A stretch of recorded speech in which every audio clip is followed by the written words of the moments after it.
is war.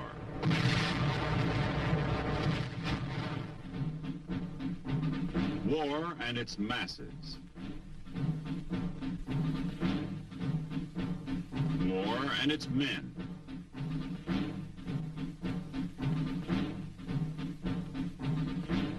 War and its machines.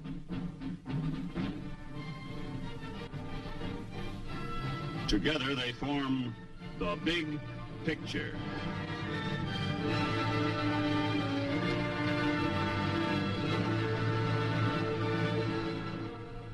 Welcome to The Big Picture. I'm Captain Carl Zimmerman. The Big Picture is a report to you from your Army, an Army committed by you, the people of the United States, to stop communist aggression wherever it may strike. The Big Picture traces the course of events in the Korean campaign through first-hand reports of our combat veterans and through film taken by combat cameramen of the Army Signal Corps. These are the men who daily record on film the big picture as it happens, where it happens. Today, our big picture brings into focus the turning of the tide. You'll see our fight to hold on to the Pusan perimeter. You'll see air support from our carriers, the invasion of Walmy, and the march on Seoul. And you'll hear a first-hand report from Lieutenant Tom Dreisenstock, Platoon Leader with the Army's 24th Infantry Division. Now, let's go back to August 1950.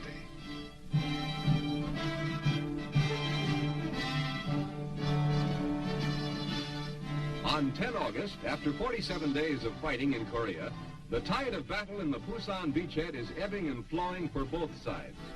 United Nations forces are dug in along a 120-mile perimeter. Communist troops, still outnumbering ours more than 2 to 1, have thus far failed in their objective, to drive UN forces into the sea or destroy them before we can take the offensive. At the southern end of our beachhead, Task Force Keene, consisting of units of the 25th Infantry Division, the 5th Regimental Combat Team, and the 1st Marine Brigade, are driving toward Chinju in our first offensive of the war. This counteroffensive throws back the Reds, who are about to launch a major attack only 35 miles from Pusan, key port for the entire beachhead. Southwest of Taegu, U.S. troops are reducing a communist bridgehead. South of Waiguan, U.S. troops are containing another bridgehead. North of Waiguan, a counterattack by South Korean troops pushes communists back across the river. Along the northern perimeter, west of Wisong, communists compel South Koreans to withdraw. At Pohang, Red troops have broken through the perimeter, threatening that port city and its airfield. However, to the north, South Koreans have recaptured Yeongdeok.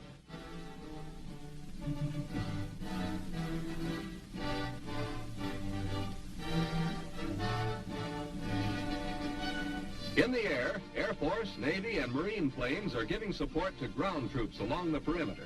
They also blast communications and military-industrial targets from Taegu to the North Koreans' northern border. Guns of United Nations ships also help in this mission. The struggle to defend the beachhead is a furious one, but we are holding.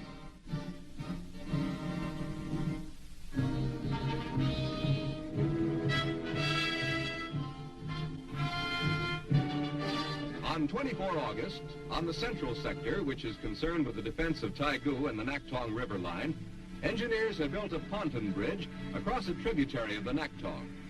This pontoon bridge serves for the use of lighter vehicles and foot soldiers. But with increasing supplies moving in, there is need for a heavy equipment bridge. South Korean civilian labor is employed. Although in many sections, primitive native tools are still used, and although U.S. engineers depend greatly on Korean manpower, there is a change now since the early days of the war. Heavy construction equipment is becoming a familiar sight. An accumulation of this type of equipment, necessarily second in priority to arms and ammunition, is an indication of the vast bulk of supplies that are now being received.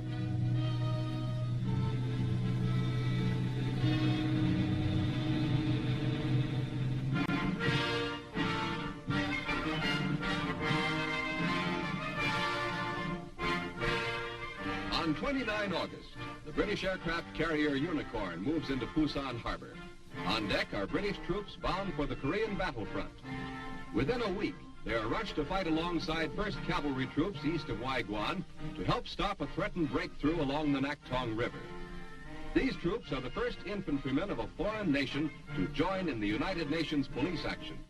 They are members of the Argyll and Sutherland Highlanders, composed largely of Scotsmen and the Middlesex Regiment, most of whom hail from the London area. Almost all of these Britishers have served in Hong Kong for 6 months, where they underwent rigorous training in hilly country very similar to that of Korea. Except for the 3.5 bazooka, U.S.-supplied rations, these Britishers will use their own weapons and supplies. Their uniforms are jungle green, with only the regimental pipers wearing the kilts, which won the Scots the nickname the Ladies from Hell.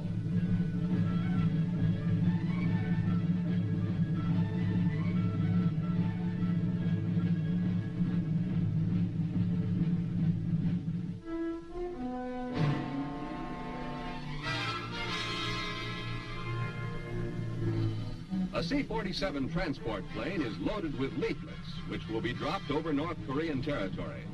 These drops are being made frequently to counter enemy propaganda. The C-47 transports carry heavy loads of leaflets for long trips into North Korea.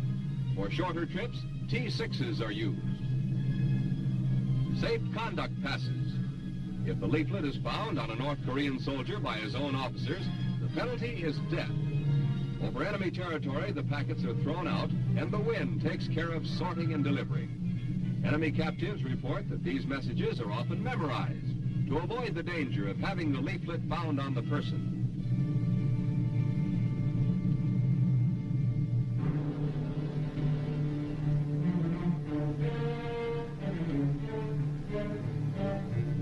On 30 August, the Reds are gaining in the south and in the central sector, but in the northeast, near Pohang, United States and South Korean units are holding their ground against heavy opposition. In this fight near Pohang is a company of the 24th Infantry Division supported by a platoon of tanks. These units are moving forward to attack a Red position called Hill 148, a ridge about 1 mile west of Pohang. The communist drive in this area is a three-pronged thrust along the 10-mile front between Kigyi and Pohang. At this time, Pohang is in Allied hands. The enemy is infiltrating here, one group of unknown size having set up a roadblock south of Pohang, 3 miles behind the Allied lines. Infantry and tanks coordinate activities as they approach the jumping-off point.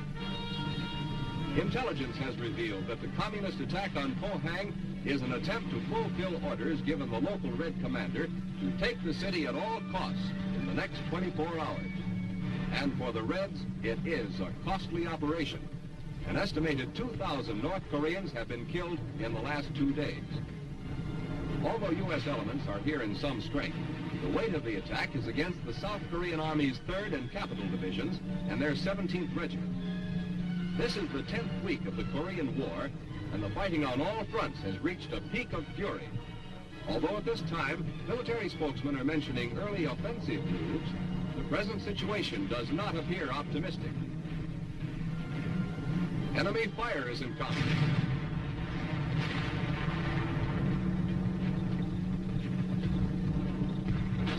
Information goes back to the company commander.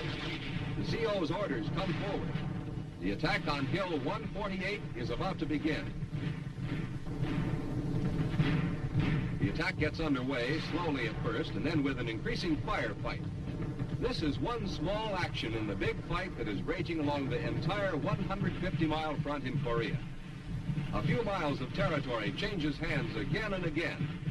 If the Allied line cracks at any point, the whole Pusan beachhead can be lost. Those were trying times for all of us. Our troops jammed into the small area of the Pusan perimeter, defending against great odds, and at the same time, building strength for the eventual offensive. Lieutenant Tom Dreisenstock was there. Tom served as a platoon leader for the Army's 24th Division. Tom, tell us what the defense around the perimeter was like. The defense around the Pusan perimeter consisted mostly of a plugging action. In other words, moving a division into the perimeter to fill up a gap penetrated by the enemy.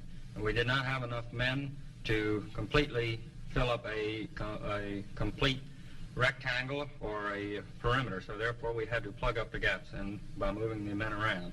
When trouble started, you moved men right in there. That's right. Well, what were these attacks like, Tom? Well, these attacks were constituted mostly by a preparation of a mortar fire by the enemy. They were very good at this mortar fire, and they outnumbered us, I would say, approximately 5 to 1. They had a mass of men, and also they infiltrated in between our lines dressed as civilians, and all together just harassed us by that type of movement. Well, tell us about the breakout, Tom. What were the preparations for it like? Well, the preparations consisted of getting ready, getting our ammunition ready, getting our men ready, and the briefings. The higher powers around there said that they believed that the North Korean perimeter around our defense was made up of a thin crust, and that once we penetrated that and broke through, we would be able to continue up north without too much trouble. That's about the way it worked, too, isn't it? Yes, that's the way it did work. Well, what about the teamwork as you moved north? How about our air support? Was it good? Did you have it when you wanted it? The air support was very good. You call for an airstrike and get it almost immediately. One time I was taking, with my platoon, taking a village, and we received firing from a hill to our left front. I called back and asked for air attack, and within 5 minutes we had planes coming over and giving us an attack within about 50 yards to our front, which is pretty close. It certainly is. That's really getting it in there when you need it. It is. Well, Tom, how about the artillery at that time? The artillery also was very good. The coordination was close. They gave us very good fire, accurate fire, and the North Koreans were scared to death of the white phosphorus which they fired. It seemed to have a very bad effect on them, and naturally it was good for us. The artillery was excellent. Well, we heard a lot of talk about the fanaticism of the North Koreans. Can you give us any examples of that? Yes, I can. My platoon was taking a house one time which housed several members of the Communist Party. We surrounded the house and had an interpreter, asked them to come out and surrender, and they refused to do it. Therefore, we had to fire on the house, and as many of them ran out, they shot themselves, and the others pulled pins on grenades and blew themselves up. They just did not want to be captured at all. Well, Tom, tell us about the weapons we used over there. How did our weapons compare with those used by the North Koreans? Our weapons were far superior to those of the North Koreans. They were more dependable, our men knew better use of them, and all in all, they gave out more firepower. The Browning automatic rifle, for instance, is my favorite, and the North Koreans were desperately afraid of it. It was a very good weapon, and there was no comparison between it and the North Korean Burke gun, as I call it. Had pretty much respect for that BAR of ours, didn't they? They really did. They were really scared of it. Well, now, Tom, when you're in the line with your men like that, moving for a long time, you get to know them pretty well, don't you? Yes, you do. You eat with them, you sleep with them, and every once in a while one of them gets shot, and you really feel bad.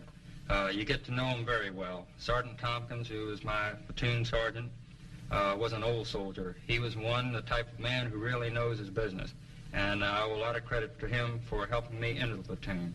We had younger men. I got to know those too. Our squad leaders, Freddie, Smokey, and those boys, you really get to know them fairly well. Back around the Pusan perimeter before we broke out, because of the fact that we were shifting around an awful lot, it was very hard to try and size up your men. But regardless of this fact, I believe that we did fairly good, and I got a good chance to more or less size up my men. We were moving around quite a bit at that time, though. Well, Tom, it was men like you and the men of your platoon that held back the enemy in the Pusan perimeter against very great odds. You kept that enemy from throwing us back into the sea. Let's watch now as some of our troops throw off a red attack. On 2 September, in the South Central sector, the 1st Marine Brigade is rushed to the battle lines near Yongsan to help throw back one of the main communist thrusts in their all-out offensive along the Naktong River. Communist strategy at this time is an attempt to achieve a major breakthrough between the 2nd Division's southern flank and the 25th Division's northern flank. These Marines have been rushed here after a brief rest, during which they regrouped.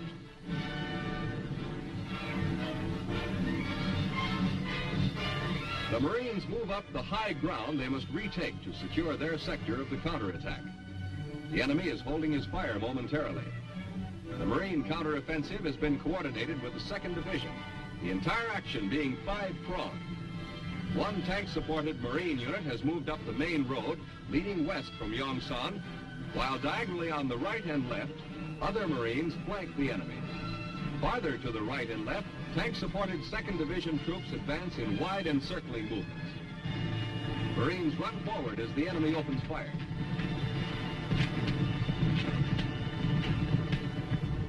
A wounded Marine runs back for aid. Other Marines resume the attack, moving slowly, waiting for the enemy to reveal his flanks and main position. Despite North Korean tanks, mortars, and automatic weapons, the assault continues.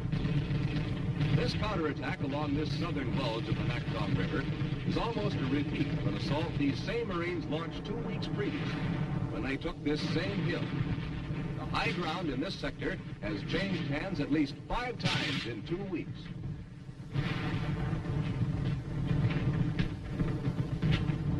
The Marines form a base of fire to drive the enemy off. The line builds up, and so does the firepower.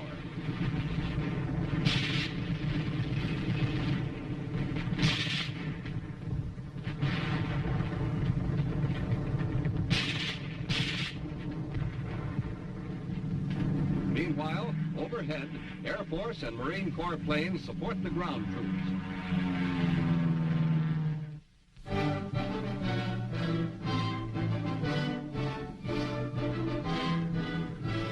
Planes are ready for another strike on inland targets.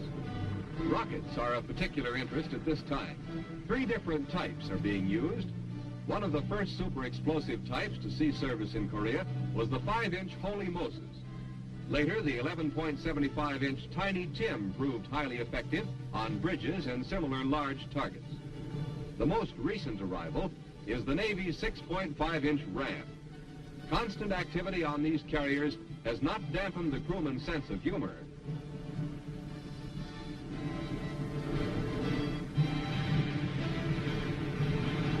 It is noteworthy that the Ram rocket set a speed record for production. From its conference room conception to its appearance in combat, it took only 24 days. Aerial missions of the Navy and Marines often include both strategic and tactical action in the same strike. In the relatively small area of Korea, targets of opportunity count heavily.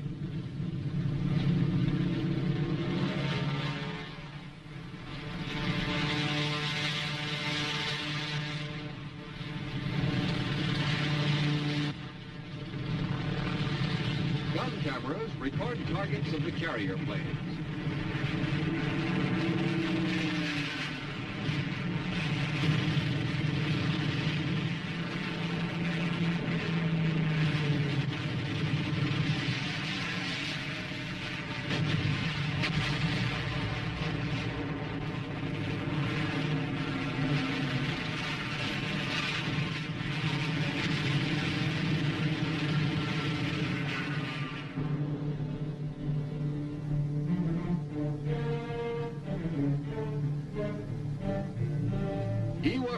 Japan.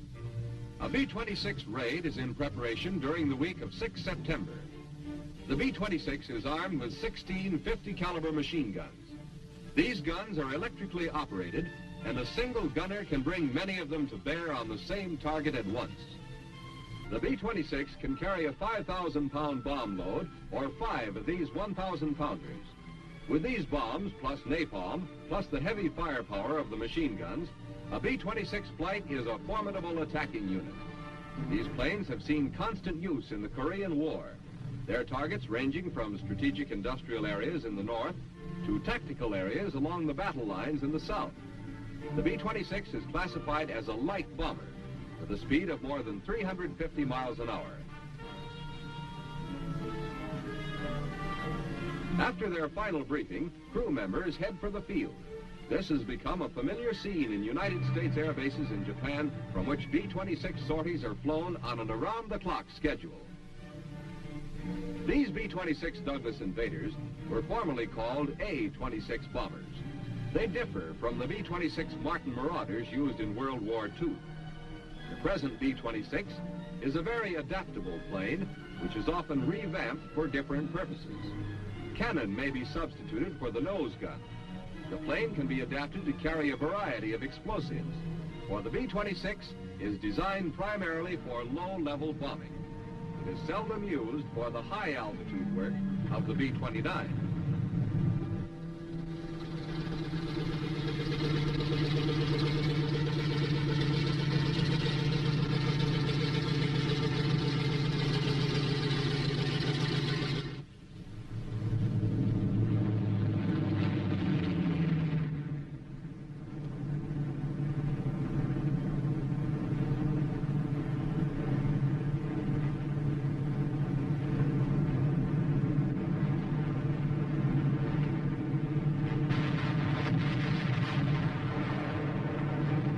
Targets are in the area of Seoul during the first week of September.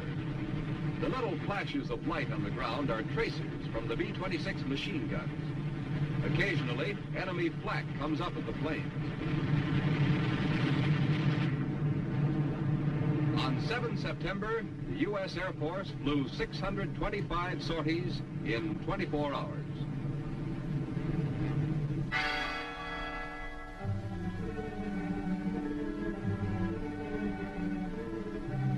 On 15 September, dawn breaks off the island of Walney. Ships of the UN fleet fire point blank at the island.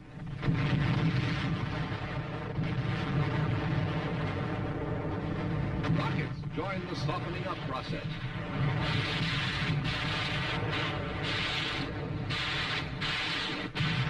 General MacArthur watches from the bridge of the flagship. This landing is a calculated risk. General MacArthur is using many of his reinforcements from the south. The first wave hits the beach. Because of the 30-foot tide fall, landing craft in the first waves must be run ashore in a period 1 hour before high tide and 2 hours after. The first troops landed here will have to stick it out alone until the next tide, 11 hours later. A bulldozer smothers a red dugout.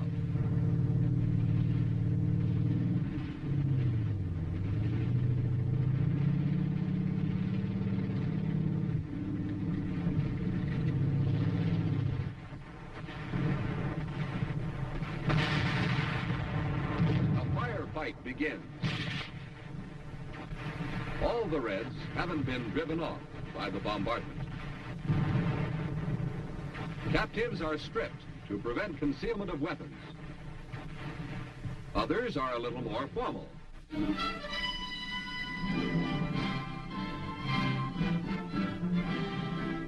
On 16 September, the 1st Marine Division moves through Incheon. This city is recaptured against relatively light resistance. Allied casualties are few. As these men move through Incheon, their objective is Seoul.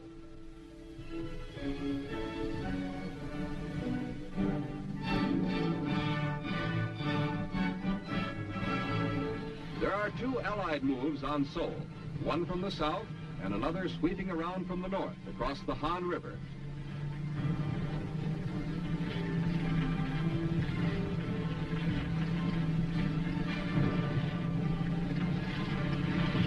The Han is crossed, the river village is taken, and the Marines move on toward Seoul. But there is bitter fighting ahead. Seoul is heavily defended. As these vehicles move on toward Seoul, the Marines have a message for the Reds. Enjoy yourself. It's later than you think. During the 6 weeks between 10 August and 20 September, the period covered by this combat bulletin, there were 3 main phases in the Korean fighting. On 10 August, reinforced United Nations forces were dug in to defend at all costs a beachhead perimeter bounded by the Naktong River. We could withdraw no farther could no longer trade space for time if we were to hold our beachhead and the vital supply port of Pusan. Communist forces were threatening Pohang, Taegu, and Masan in their drive at Pusan. We had launched our first counterattack from Masan toward Chinju to stop the most dangerous communist drive.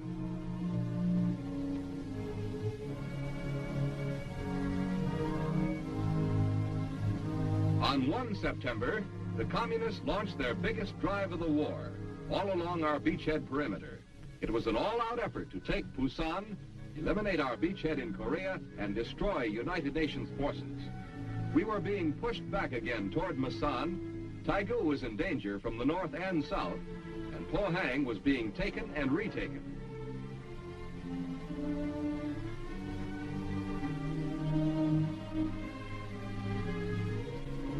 By 20 September, the tide of battle had changed completely. 5 days previously, U.S. Marines had made an amphibious landing at Incheon, 150 miles behind the enemy lines.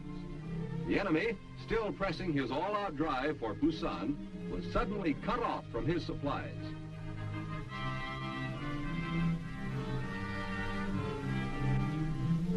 On 20 September, U.S. Marines were entering the outskirts of Seoul as U.S. 7th Division infantrymen fanned southward to head off communists retreating from the southern front.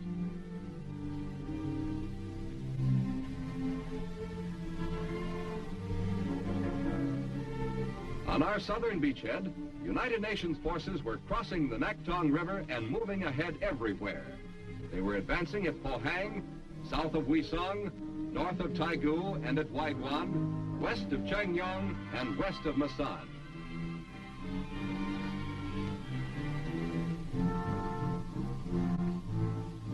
We had held our beachhead. Now we were on the offensive, and it was the beginning of the end for the communist invasion of South Korea. Those were the events that comprised the big picture from August 20th to September 20th, 1950. Our thanks to Lieutenant Tom Dreisenstock for being with us today. Next week, our big picture will show the United Nations forces on the offensive. You'll see our recapture of the city of Seoul, the fall of the North Korean capital of Pyongyang, an airdrop by the 187th Regimental Combat Team. And you'll see the Missouri, the Big Mo, in action, giving support to our ground troops. And with us again will be a combat veteran who saw, as it happened, a part of the big picture. This is Captain Carl Zimmerman, inviting you to be with us then.